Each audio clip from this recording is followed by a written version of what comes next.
Listen, Apologies. I'm at a rehearsal space right now. We're rehearsing for the show.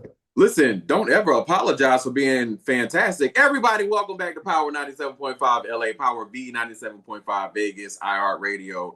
I'm excited about this moment because unfortunately, I don't know how to do the Juneteenth jig, but y'all better make sure y'all get it right before tomorrow. Everybody put your hands together for Brandon. Griot B Brown is in the Yeah, yeah, yeah, yeah, building. yeah. What a great introduction. It's all right. We're gonna get you right. We're gonna teach you the Juneteenth jig, baby. You're gonna be But you know good. what's so crazy? I got two left feet. I don't know what I'm doing. I was looking at y'all do it and I was like, y'all got it. Y'all got Yeah. it. Y'all got it. All the things. You know what? Before we get started, there are a lot of questions that I typically ask either on the show, whenever I'm doing red carpets. In this season right now of your Mhm. life, how are you and how is your heart? Mm. Yeah, this is this is a season of I love how decisions. you took a Yeah. breath for that one, y'all. I love it. Yeah, because it's a question I didn't expect that. Not to this. It's a season of decisions. I'm at a real interesting crossroad in my life, and I think as such, my heart is heavy with the weight of those choices that I have to make professionally, personally. Those decisions, and rallying with the people around me and trying to figure out obviously the weight of those choices and what where those will lead me. Yeah, I was not prepared. That's a good question. Yeah. So I think that's where my heart is. It's a little heavy. It's a little heavy, but A it's little it's heavy. light. Yeah, I say it's heavy, but I think, like I say in my song, In Good Trouble, there's gonna be times where a journey gonna bring you up to the fork in the road. You got a Mhm. decision to take, and that path that you make will determine how far you go.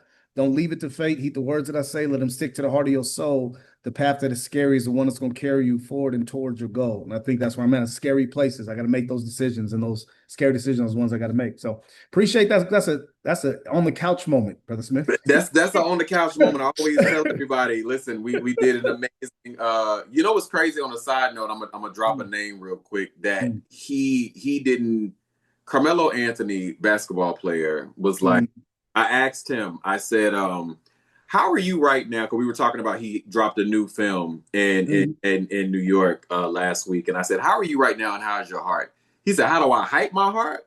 He mm, said, no, I said, how's your heart? When I tell you that man did the same face as you did and mm, said, these are the moments that people have to make sure that we're checking in on our mind, checking in on our mm. heart, and all of the things. And to your point, we go through so much. But I'm glad you talked about Good Trouble because I'm here to Yeah. talk about Good Trouble. We all here to listen to this new 6-track EP.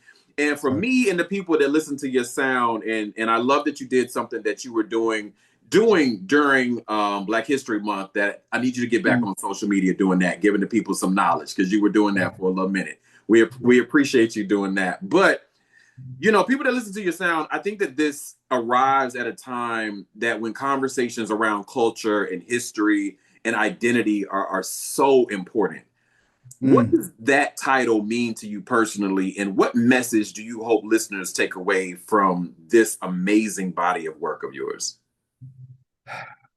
That children have power, and that rights, where we are in throughout history, it didn't just occur. We had to go through a lot of trials and tribulations for us to be in this current place as we are, and yet a lot of individuals in our history, in our country right now, are trying to roll back those rights, trying to whitewash and erase the history. And I think one of the most powerful line in this album, and really what drives kind of the focus of this EP, is to our politicians, I got to ask, what good is erasing the truth? What kind of lessons are we mainly learning from the version that you choose? If we don't learn all that we did, how will we know what not to do? So I Yeah. think that's really what this is about, like understanding what we did as a people, as a nation, for these Mm-hmm. rights to come Mm-hmm. around, so that we can understand really where we are right now, and have an Yeah. appreciation for the weight of these decisions that are being made, on behalf of our future generation, which are these children that I care so much about. Brandon, 8 studio albums though. You know, Yeah. for me, this project, and for a lot of people, this project, it feels particularly timely. And to your point, all of the things definitely feel very much aligned. In what ways does Good Trouble represent where Brandon Brown is today? You touched on a little bit of it earlier when we talked about your heart, but again, Brandon Brown, not just the artist, right? But Yeah. as an educator and a father figure to so many young people. Yeah. Yeah, where this album is actually, it's as I mentioned, the crossroads. I for so long, you mentioned Brandon Brown. That's that's who most people know. The founder of Schoolyard Rap, CEO.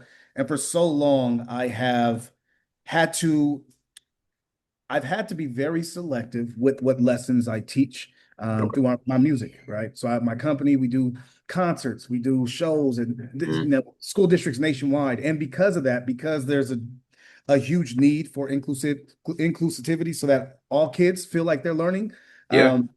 I can't touch on deep subjects. Oftentimes, I keep the learning light for a lot of my artists who go to those assemblies. But I'm at this point right now, and I believe that I'm ready to just teach the whole truth and nothing but the truth. The Yeah. last song on the EP is called I Ain't Sorry, and that's really what it is. At this point, I used to apologize all the time, but the truth don't play Really? favorites. Yeah, I mean, I'm saying by selecting pieces of truth to teach, kind of like what's Okay. happening in our Okay. school.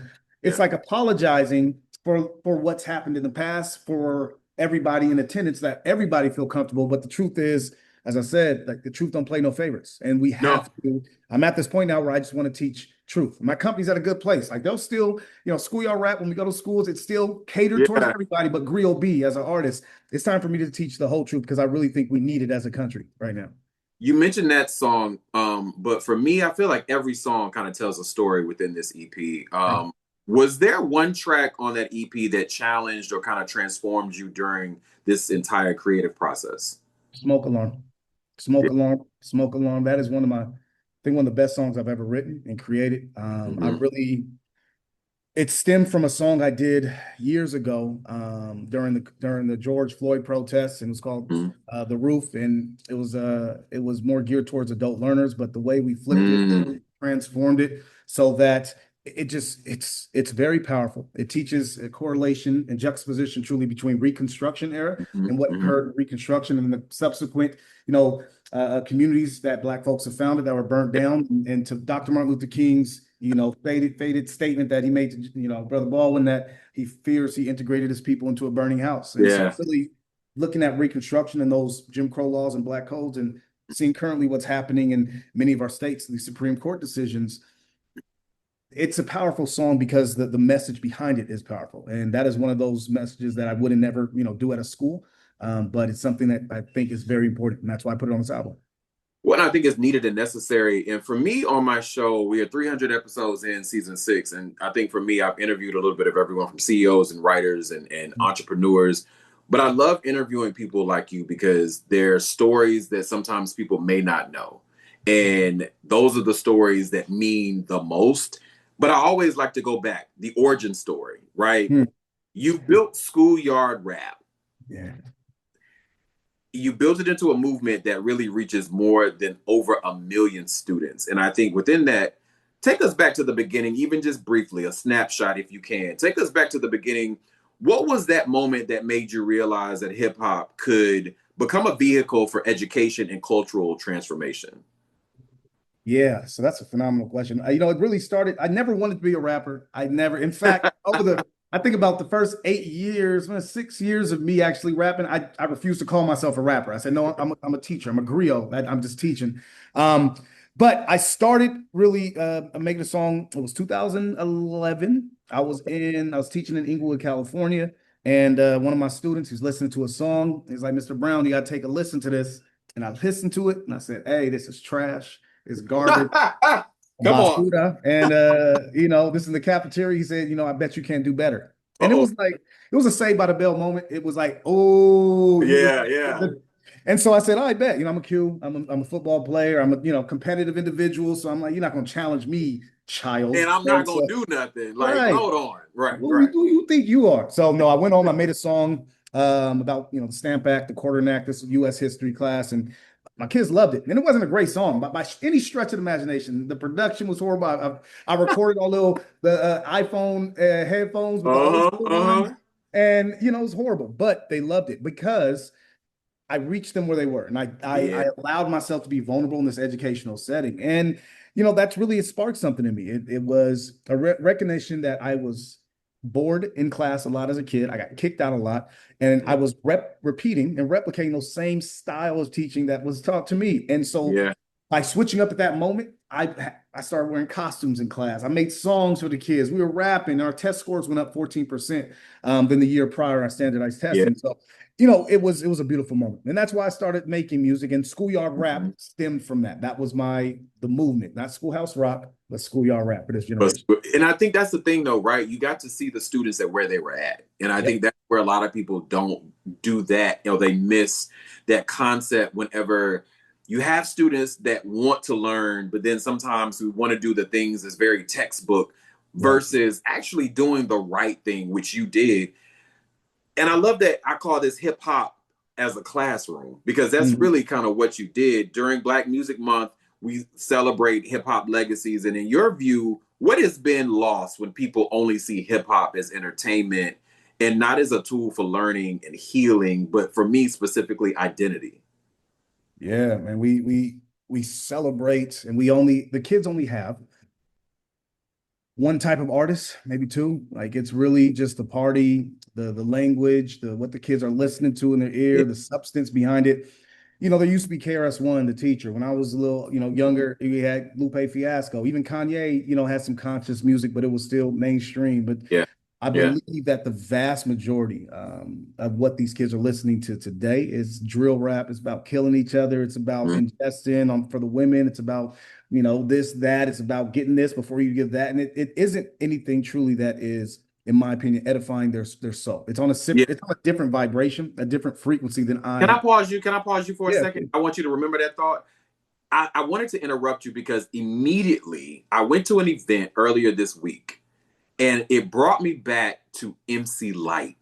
Mm, MC Light performed at the Grammy Museum this past week, and I was like, yo, listening to this music mhm. really brought you back to really with understanding how to be a success, to be from the hood, to be from good neighborhoods, whatever the case, and going through life and figuring out life and knowing that you had a better conversation on the other end. And I was like, what am I listening to right now? Like, this is crazy. And then to go back from light to anyway, continue. Yeah. I immediately thought about that. Shout out to you. Shout out to you. Go ahead. I'm sorry. Thank you. No, no, I appreciate that. And don't get me wrong, there is time for party. I'm Yeah. not here saying listen to Griot B all seconds of the day, but I'm saying if there's no other option for our kids to ingest other than that certain frequency, that Yeah. certain message, Yeah. then how are we expecting our kids to matriculate and grow up without Mm-hmm. emulating what Mm-hmm. they're listening to? And so what I'm all about is I believe that it's essential to provide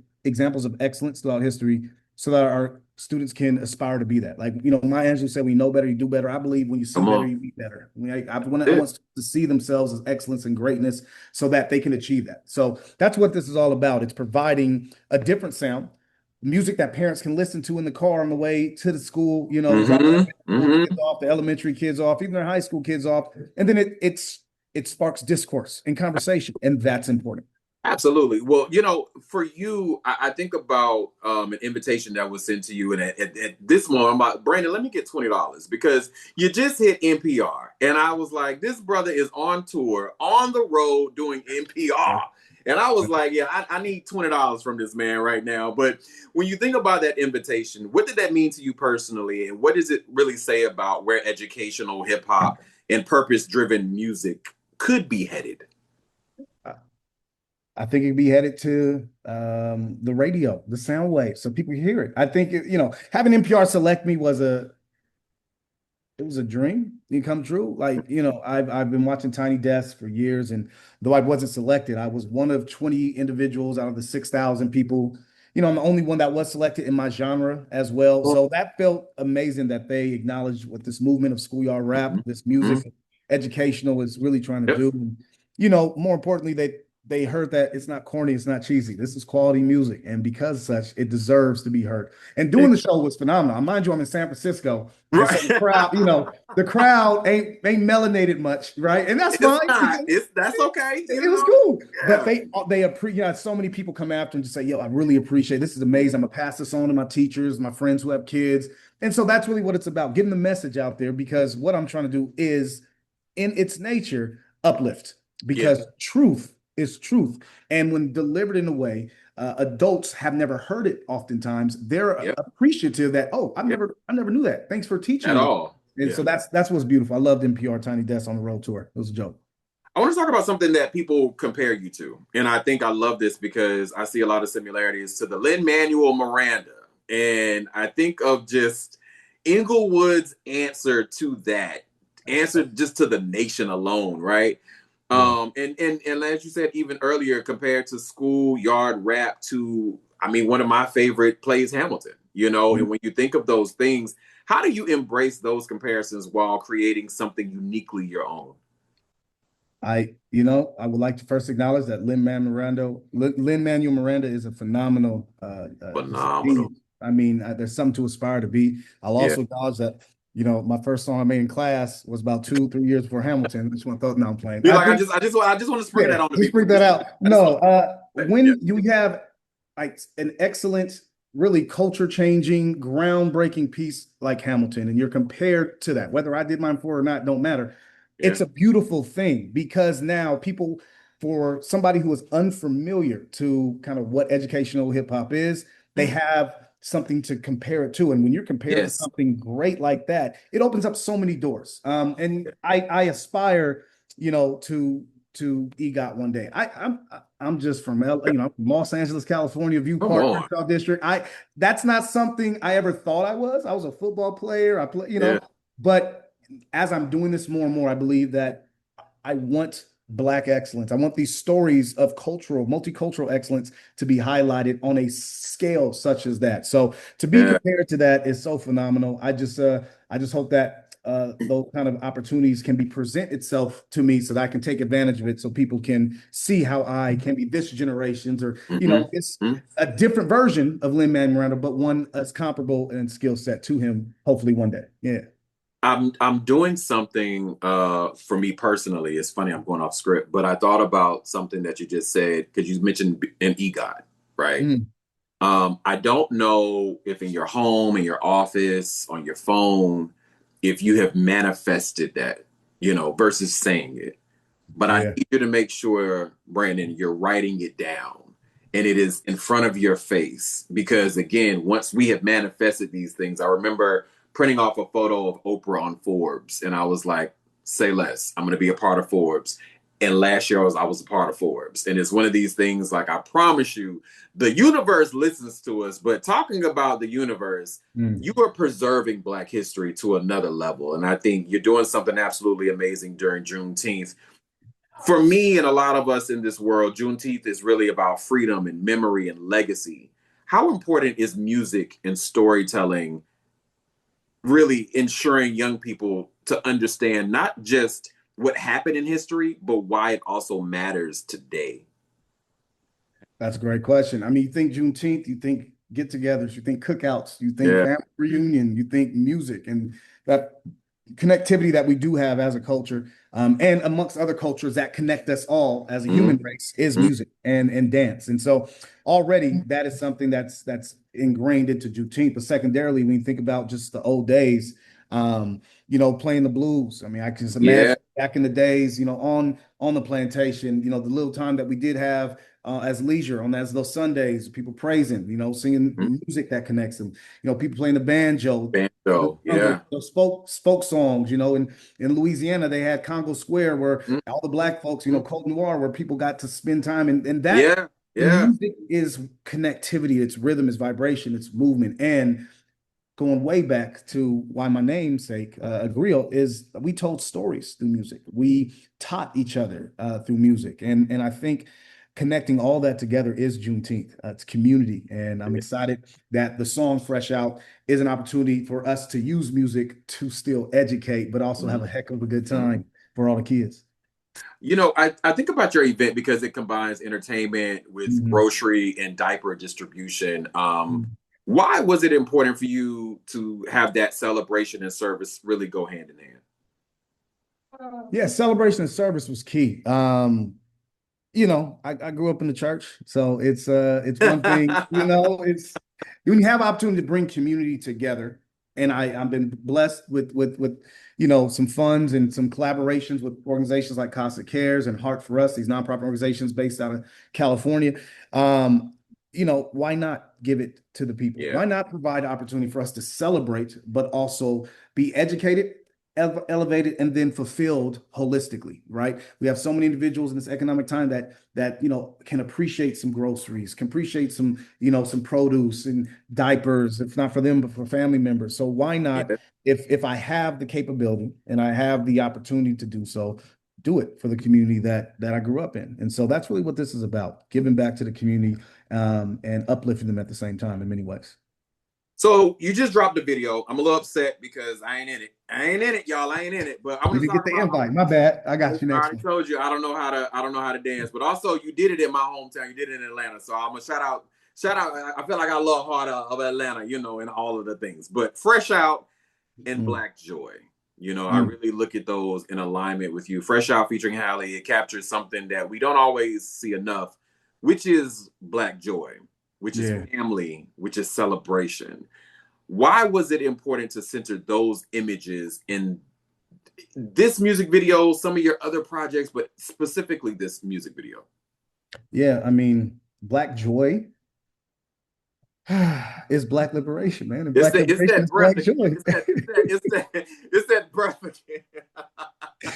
You ask these questions, and I just, you have, I, there's so many times where, thoughts come off my head, and I have the gift of gab. Obviously, that's what I've been gifted with as a preacher, as a griot. But I tell you, some of these questions, it makes you really be pensive because that was ones I haven't heard before, but Yeah, also opportunities for me to really reflect. And I say, Black joy is Black liberation. Black liberation is Black joy. That's key. I wanted to highlight that because you think about fresh out, like fresh out of class, right? Fresh out of for summer school, fresh out of prison, fresh out of fresh slavery. out. Anytime you fresh out of a bad relationship, like Yeah, there's yeah, joy within that. And so, that's what fresh out is. And yeah. so I wanted the video to highlight. Shout out to Anthony Hart and the Academy ATL. It's a dance studio who Yeah. works with me in Atlanta, who helped with this, and Anthony Hart and Antoine Hart being the creative directors, and then Haley being on the song, phenomenal singer. Like his Mhm. vision, he took that Black joy and ran with it. Yes, sir. I mean, ran with it. I mean, the video it evokes the spirit of Will Smith's classic "Summertime" for me, and I think with it, look, he's smiling with it. But I think honestly, when you think of just the memories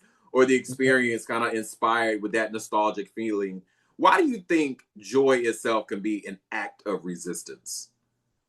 Ooh, joy. So, I mean, that's a bell hooks. And bell hooks say that. Shout out to Bell. Shout out to Bell. You getting points today, brother. Shout out to I'm Bell. not. Look, I feel like you gotta cultivating joy and choosing self-love, right? Are acts of resistance. So oftentimes, like what oppression is, it is oppression in many forms that it's found is suppressing humanity, right? mm-hmm, And what is more quintessential to the expression of humanity than love and joy?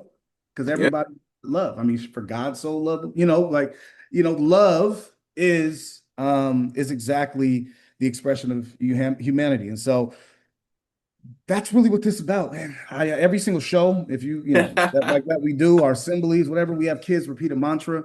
My mantra is I am amazing, I am intelligent, I mm, am beautiful, I am powerful, I am worthy. Like every kid, whether it's our Latino history, music, our multicultural, our US, it don't matter. That is the mantra because we want every child and every adult to say those things and truly believe them. mm. Because self-love is the best love. Shout out to our Shout out to that. As we get ready to wrap our show, about 2 years ago, I decided to change the end of my show and call it the therapy session.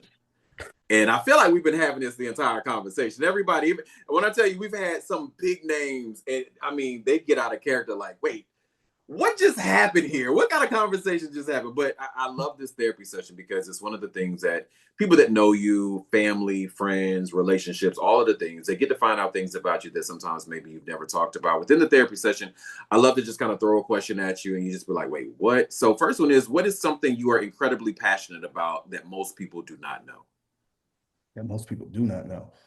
Oh, wow. That golfing? No, I'm playing. I'm trash.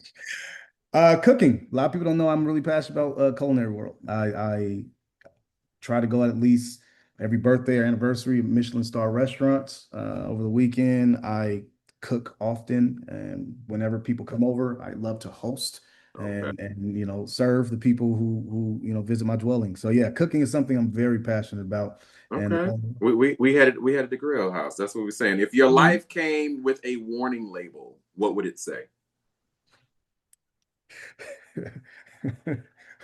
to other people or to me, like You may let's see. choose. You may choose.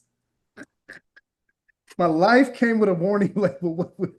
Absolutely. Oh, geez. To everybody else, it would say, don't look at his face, listen to his heart. Like I wear my emotions, everything is here. So if I don't like Yeah. something, you see it. But I say at all people, hey, don't worry.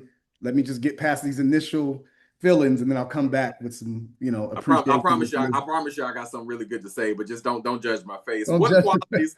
What qualities do you value most in your parents? in my parents. Yeah. Their steadfastness, their ability to pivot, and the disappointment that I feel like when I make mistakes, they truly are more than angry, just disappointed.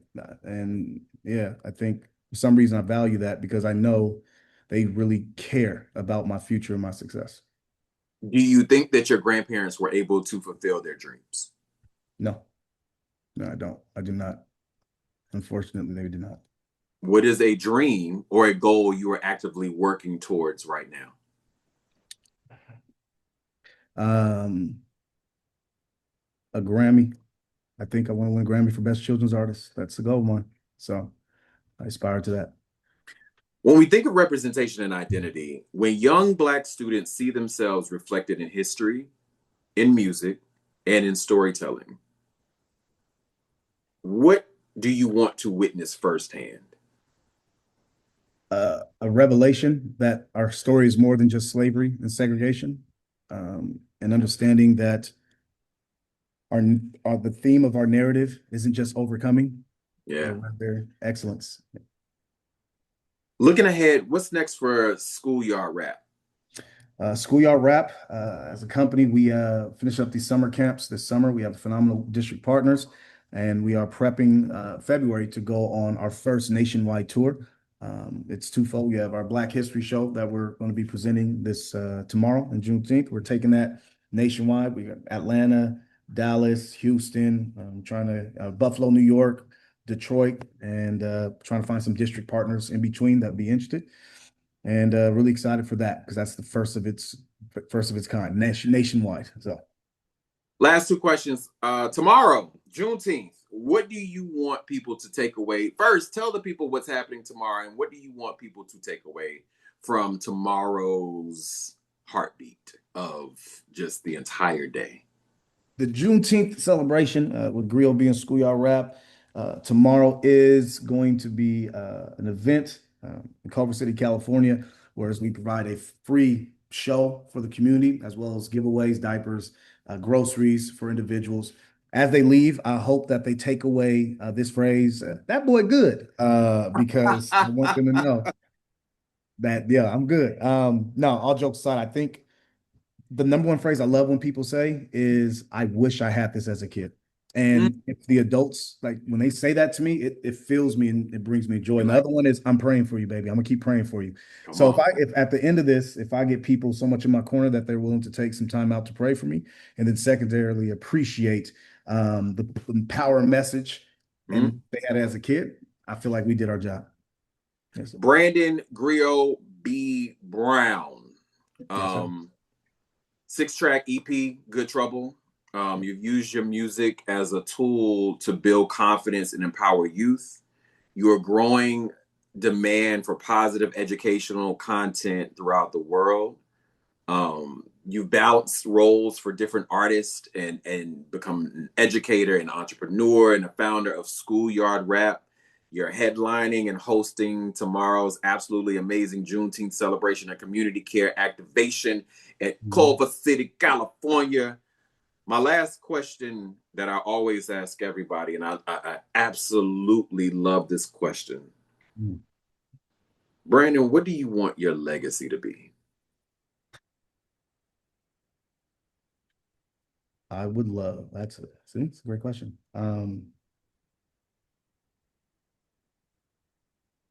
Love. I think at the end of when I'm dead and gone, I think if I've filled enough people with the two loves, I think one is the greatest commandment, love thy neighbor, and then love of themselves. And I think by doing that, I will eradicate a lot of hatred, racism, and misunderstanding and provide a counter narrative.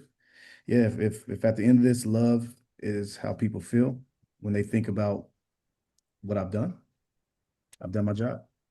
Done your job. I want everybody to make sure that they follow you on social media at the Griot B. And I want everybody to make sure that they go into the Eventbrite and get a ticket for tomorrow. Any last words you want to leave for the people that know you? Shout out to the Omegas. But shout out to all of the educational people, the students, everybody that is in the city. Any last words that you want to leave? Last words. Yeah. You are amazing. You are intelligent. You are beautiful. You are powerful, and you are worthy of everything you work hard for. Love yourself and others. I appreciate you always. We're excited about tomorrow. And everybody, like we always say on Power 97.5 LA, Power B 97.5 Vegas, and iHeartRadio, stay positive, but stay creative. Until next time, thank you for tuning in.